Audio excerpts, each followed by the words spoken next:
Ponha de pé. Aleluia. É Deus. Marcos, capítulo 5, versículo de número 38. Se tiver alguém, porventura, sem um exemplar da Bíblia, dá uma olhada aí e você vai pedir licença a essa pessoa e compartilhar com ela, tá bom? Que Deus abençoe a vida do apóstolo, que muito bem me recebeu. Que Deus abençoe a vida do pastor Abel, meu amigo. Obrigado pela indicação que eu recebido na sua casa. Deus abençoe a vida da Simone, sua esposa. Eu sou grato a Deus por essa família. Eu sou de Manaus, irmãos, natural do Amazonas, essa terra que é aqui pertinho. Estava pregando ontem ali no Paraná, em Foz do Iguaçu, e hoje aprove a Deus marcar esse encontro com essa igreja. Queridos, vamos ao texto sagrado, Marcos 5,38. Todos encontraram, digam amém. Amém. Tendo chegado à casa do principal da sinagoga, viu o alvoroço e os que choravam muito e pranteavam. Ao entrar lhes disse: por que vos alvoroçais e chorais? A menina não está morta, mas dorme. Mas riam-se dele. Tendo ele, porém, feito sair a todos, tomou consigo o pai e a mãe da menina e os que vieram com ele, e entrou onde ela estava. Tomando-a pela mão, disse: Talita cumi, que quer dizer: menina, eu te ordeno, levanta-te. Imediatamente a menina, que tinha 12 anos, levantou-se e começou a andar. Então assombraram-se todos com grande espanto. Vou me embasar somente no versículo 38, quero que você memorize ele, que diz: tendo chegado à casa do principal da sinagoga, viu o alvoroço e os que choravam muito e pranteavam. Pode tomar situação. O texto que ora acabamos de ler é uma história que acontece na cidade de Cafarnaum. Cafarnaum é a cidade que acolheu Jesus no ápice do seu ministério e vida pública. Nós sabemos que Jesus nasceu em Belém, se criou em Nazaré, mas é em Cafarnaum que ele centraliza seu ministério e vida pública, pois em Cafarnaum Jesus curava, ressuscitava, ensinava, libertava e assim sucessivamente. Até aqui a vida de Jesus pode se dividir em 3 fases: face de Belém, face de Nazaré e face de Cafarnaum. Que fases são essas? A fase de Belém é a chamada fase da perseguição. A fase da perseguição é aquela que Jesus nasce e Herodes, temendo este, que havia já nascido rei dos judeus, a Bíblia nos diz que Herodes assina um decreto para que acontecesse uma das maiores chacinas daquela época. Todos nós sabemos que não fora somente Herodes quem mandou matar as crianças. Sabemos que no percurso da história, pelo menos 3 grandes reis, incluindo Herodes, e a Bíblia nos diz que Faraó e também Atalia conspiraram, tramaram, decretaram para que todas as crianças fossem mortas. Tudo isso era obra do diabo, temendo que se cumprisse a promessa messiânica que fora feita lá no Jardim do Éden. Essa promessa fora bem clara, feita pela parte do Senhor, que dizia que da descendência da mulher iria nascer um que iria esmagar a cabeça da serpente. Então Satanás, temendo esta promessa, vai usar suas marionetes para tentar extinguir, para tentar passar uma borracha e apagar aquilo que havia sido dito pela boca do próprio Deus.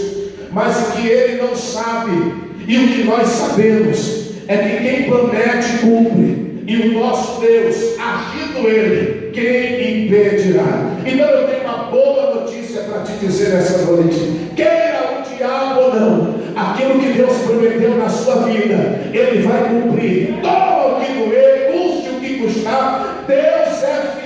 cumprir a sua promessa. Jesus agora vai passar pela fase da perseguição.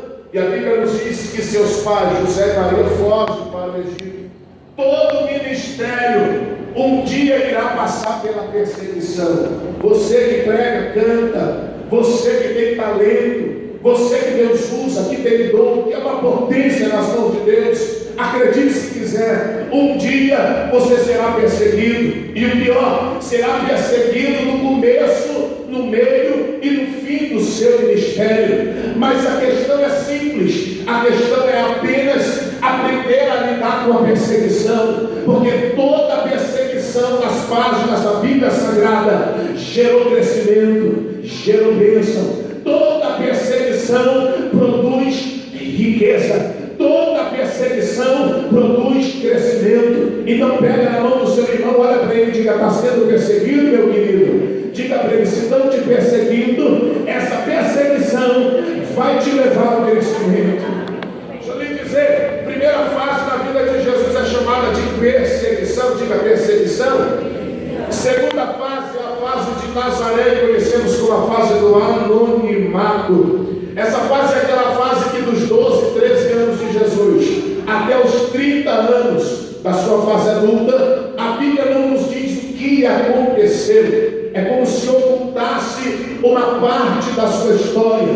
Eu chamo essa fase de fase do anonimato. Todos nós um dia vamos passar por essa fase. Você tem dom, você prega bem, você canta bem, você fala bem, você é usado em alguma área na sua vida, só que ninguém dá oportunidade para você, ninguém olha para você, ninguém enxerga seu talento. E por ninguém enxergar seu talento, a maioria das pessoas entram em desespero, em colapso espiritual, querendo desistir. Querido, nessa fase chamada anonimato, também é a fase da estruturação. Sabe por que Deus ainda não levantou muitas pessoas? Sabe por que você ainda não está pregando, cantando, viajando, ou as promessas se cumprindo? Porque se Deus te apresentar agora, querido, você não vai estar preparado, você não vai ter estrutura física e psicológica para aguentar a pressão. Então continua orando, continua ralando, continua pagando preço, continua subindo monte, descendo vale, continua buscando, continua jejuando, que uma hora a porta do cofre vai se abrir e Deus vai mostrar você para São Paulo, para a região sudeste, para o Brasil, para a América do Sul. Então pega na mão do seu irmão e diga para ele: isso é só uma fase, e essa fase vai passar na sua vida. Diga para ele: não se desespere, a oportunidade de Deus vai chegar na sua vida. Terceira fase na vida de Jesus, e isso é um problema para os crentes. Que fase é essa? É a fase de Cafarnaum. E eu chamo essa fase, meu querido Abel, de fase da exaltação. Por quê? Porque diferente de Nazaré, onde Jesus não tinha oportunidade, onde ele era conhecido como filho da Maria e do carpinteiro José, onde expulsaram ele da sinagoga, em Cafarnaum é a fase das oportunidades, é a fase da fama, é a fase do ápice, é a fase do sucesso.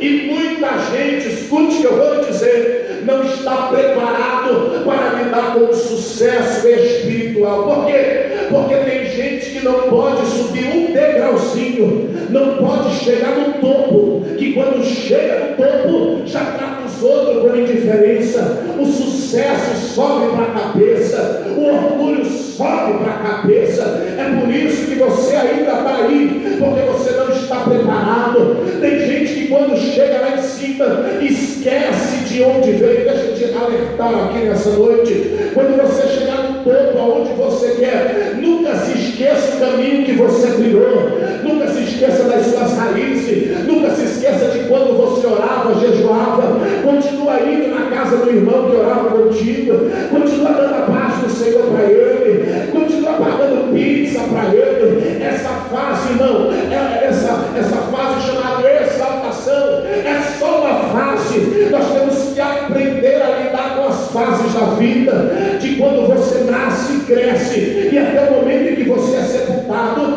Sua vida irá se dividir em fases. Uma hora você vai estar no topo, mas outra hora você vai estar embaixo. Uma hora você vai estar em cima, mas outra hora você vai estar no fundo do poço. Embora você esteja em cima ou embaixo, Deus estará com você. Embora você esteja no monte ou no vale, Deus estará com você. Então deixa eu lhe dizer uma coisa antes de começar a pregar. Pega na mão do seu irmão e diga para ele: não te acostuma muito com isso não, é só uma fase, uma hora vai passar. Diga para ele: essa crise vai passar, esse problema vai passar, e em breve Deus vai honrar você. Quem crê nisso, levanta a mão e dá Deus, glória a Deus aqui. Aleluia. Veja onde isso vai chegar. Jesus estava em Cafarnaum, diga Cafarnaum.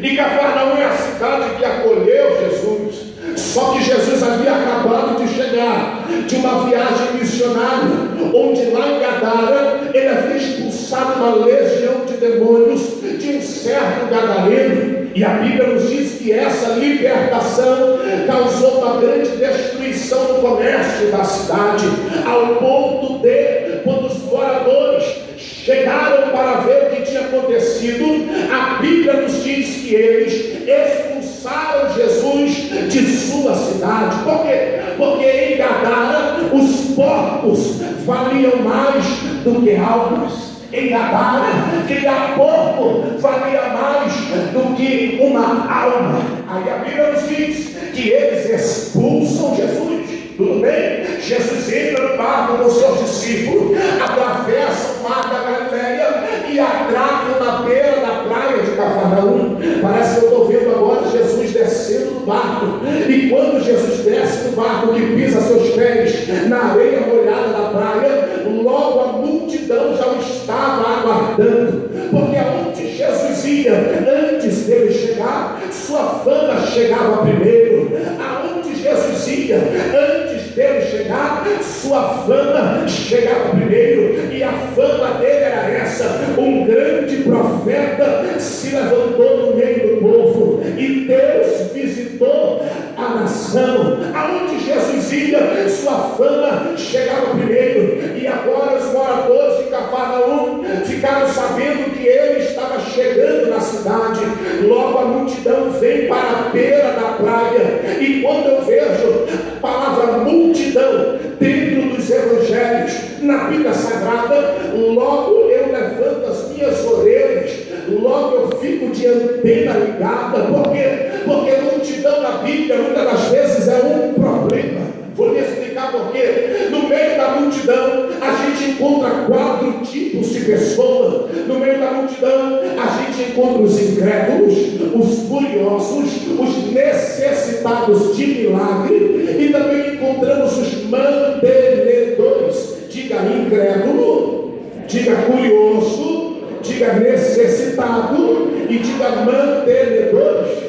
Quem são os incrédulos, pregador? O incrédulo é aquele que acha que tudo é armação, que acha que tudo foi combinado antes do culto. O incrédulo é aquele que não acredita que Deus ainda cura, que Deus ainda salva, que Deus ainda liberta, que Deus ainda tira paralítico da cadeira de roda. O incrédulo não acredita nesses negócios. No meio da multidão também tem os curiosos.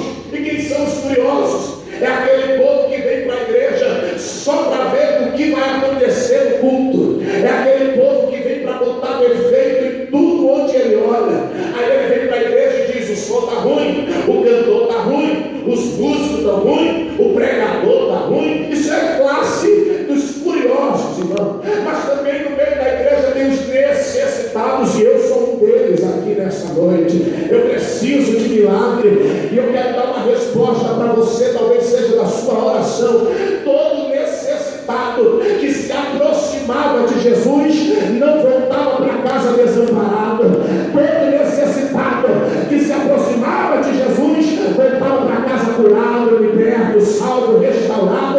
Então levanta a mão que eu vou profetizar aqui, que eu já estou cheio da autoridade de Deus para profetizar. Ei, você que vem em busca de milagre, de resposta, de libertação, você não vai sair desse mundo decepcionado enquanto você está aqui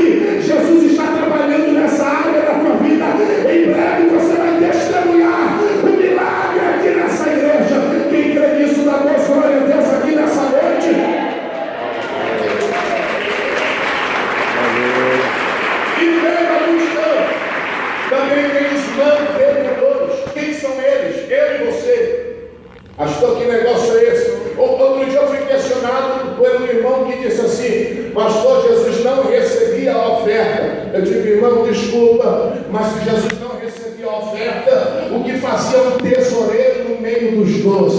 Você vai ver que muitas das vezes as pessoas queriam ofertar Jesus, dando óleo, dando incenso, e assim sucessivamente. Pois bem, quando eu disse que multidão na Bíblia Sagrada é um perigo, presta atenção, porque a multidão na Bíblia fala acerca de barreira, fala acerca de bloqueio, fala acerca de empecilho. Todas as pessoas que queriam receber o milagre tinham que furar o bloqueio da multidão. Outro dia, irmão, um pastor lá em Foz do Iguaçu chegou comigo e disse assim: pastor, eu queria lhe convidar para pregar na minha igreja, mas não liga não, minha igreja é pequena, dá pouca gente. O senhor que prega aí no Brasil inteiro deve estar acostumado com multidão. Eu olhei para ele e disse: meu pastor, desculpa no que eu vou lhe dizer, mas se Jesus, que é Jesus, disse que onde tem 2 ou 3 reunidos no nome dele, ele se faz presente, você acha que eu sou melhor que Jesus?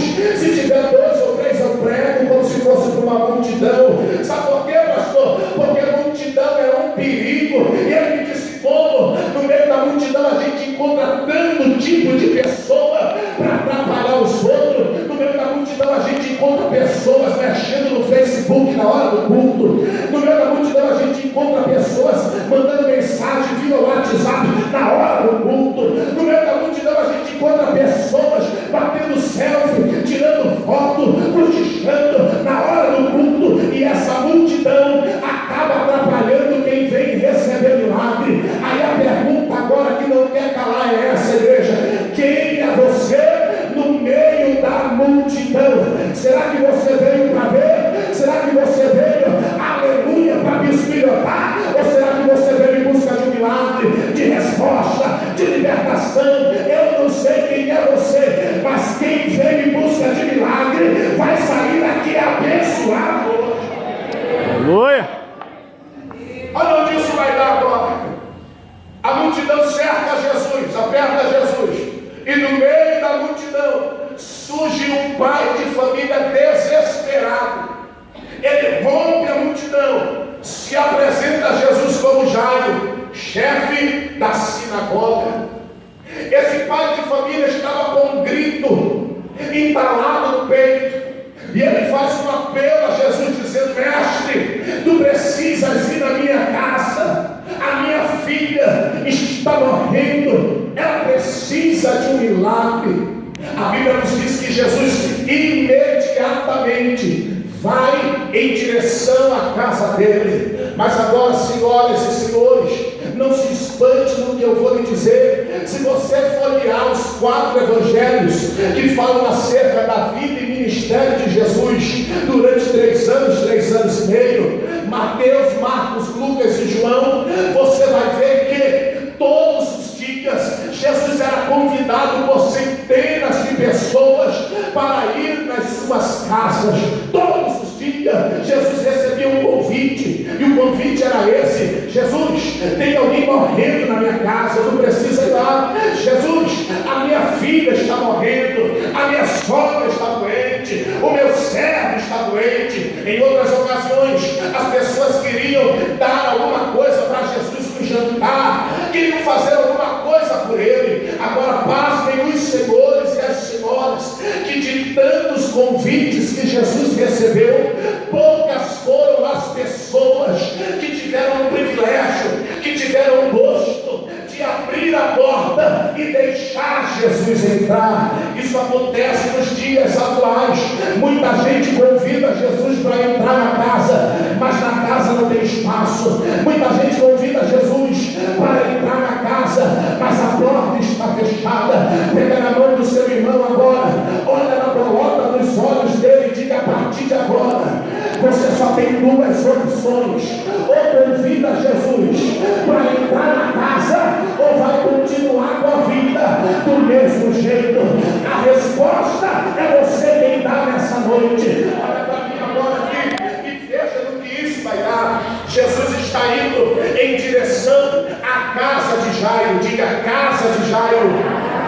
Eu disse para ti que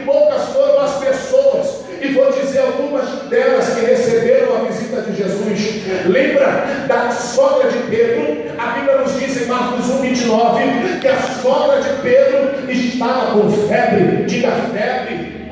Jesus vai em direção à casa da sogra de Pedro e encontra uma senhora deitada em cima de uma cama. A Bíblia nos diz que Jesus pega ela pela mão, imediatamente a febre a deixou e ela passou a servir. Jesus entra na casa de Pedro para curar. Diga curar. Só que nós sabemos que febre não é doença. Febre é um sintoma de que alguma coisa está fora do comum dentro do organismo. Em outras palavras, febre é uma reação aqui dentro para dizer que alguma coisa está fora do normal. E quando se contrai febre, presta atenção no que isso vai dar. A febre traz consigo na bagagem alguns sintomas. São eles: dor de cabeça, falta de apetite e mal-estar, seguido de fraqueza. Aí eu te pergunto,